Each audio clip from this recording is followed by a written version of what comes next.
এটা কার রে এটা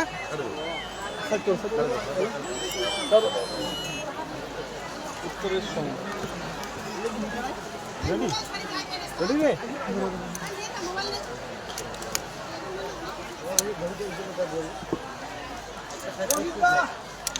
রেডি ওকে না রেডি হ্যাঁ রেডি রেডি রেডি দিদি তোমরা তো জীবন সিংয়ের সঙ্গে ক্ষমতাপুর স্টেট ডিমান্ড কাউন্সিল সংগঠনটা একসঙ্গে আন্দোলন করে তো আজই দেখা গেল মানে এই অনুষ্ঠানে মানে কি ছিল মানে কি কারণে আইসা হল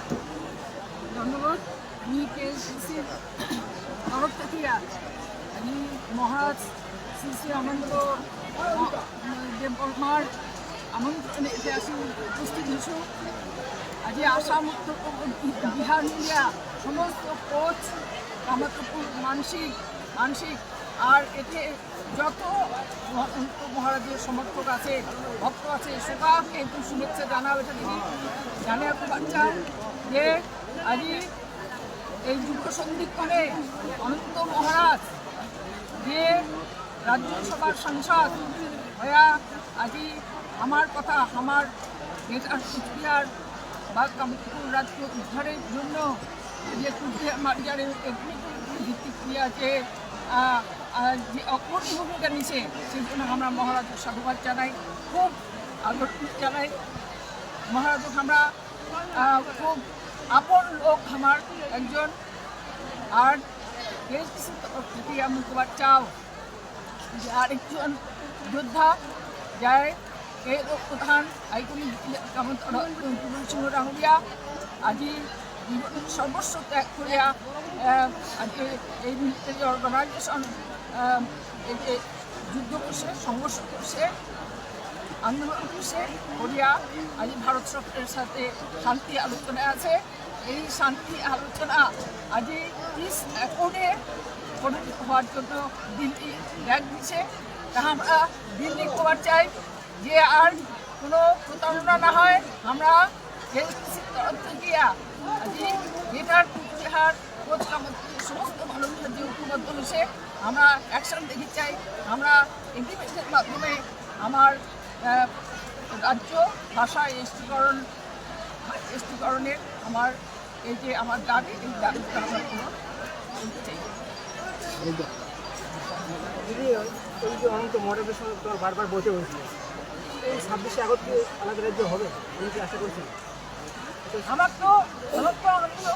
লাগবে লড়াই করে দিবে অনেককে দিতে বাধ্য আমার জনগণ ঐক্যবদ্ধ হয়েছে অনন্ত মহারাজ সমস্ত কোচ কামাতপুরের মানুষ এই আলাদা রাজ্য চায় মানে চুক্তিভিত্তিক যে আমার সিকিমের রাজ্য এই সাংবিধানিক রাজ্য উন্নয়নের জন্য মানুষ আজকে সংগ্রাম করছে তার জন্য এই সংগ্রাম করিয়া আমরা রাজ্য কমপ্লিট দিতে বাধ্য মানে তোমরা কি চাচ্ছেন তাহলে আন্দোলন করিয়া তোমার দাবিটা তোমরা পূরণ করে নেবেন জনগণ তো আন্দোলনের জন্য প্রস্তুত হয়ে আছে আর আমার চুক্তিভিত্তিক যে আমার বেটার কুচবিহার বা কামাতপুর রাজ্য এটা আমার সাংবিধানিক রাজ্য আমার অধিকার এই অধিকার গভর্নমেন্ট আমাকে সেই পরিস্থিতি আমার তৈরি হয়ে গেছে রাজ্য আমরা চাই আমরা কোনো অধিকার চাই না আমরা সরকারের চাই যে আমার রাজ্য একটা ইলেকশনের আগে 26-এর আগে আমরা আমার রাজ্য পুনরুদ্ধার চাই কেন্দ্র সরকার তো জীবন সিংহ জঙ্গল থেকে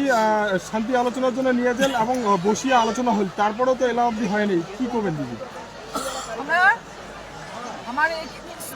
আহ্বান জীবন সিংহটা যাকে নিয়ে এসে পিস অ্যাকর্ডের আলোচনা চলেছে এই পিস অ্যাকর্ডের আলোচনার নামে আলোচনা না হয় আমার ভারত সরকার আমার অবিলম্বে এই প্রকৃতপক্ষে যে আমার রাজ্য সেই রাজ্য আমার কিনা লাগে আমার জনগণ আর কোনো অজুহাত শুনিবার না এটা কি মানে 3 সংগঠন মিলে কি আলোচনা মানে একসঙ্গে কি হবে সরকার সমস্ত দল সংগঠন জাতীয় দল সংগঠন কাছে সমস্ত দল সংগঠন আসাম এবং সবাই রেডি আছে ভারত সরকার কালে সবাই যাবে যে আলোচনায় অংশ নেবে আর আমার দাবি অপেক্ষায় আমরা আছি 26শে আগস্ট আমাদের না দেয় তোমরা কি অঙ্ক বা বংশী বা অন্যান্য রাজনৈতিক সংগঠন জেলায় ভূমিপুত্র হওয়ার মতো তুমি এখন তারা কি তারা কোনো চিন্তা ভাবনা রয়েছে? সময় হতে হবে মুসলিম ভোটার হিসেবে সেই ব্যাপারে আমার চিন্তা আছে। আসল ভোটটা ভোট আসলে আমার নিশ্চয়ই সঠিক হবে। বংশীবদন বর্মন তো 26টা 25টা সিট চাইছিল সব সংগঠন নিয়ে একটা ভোটে তারা কথা কি চাইছে সেটা চাবারে পারে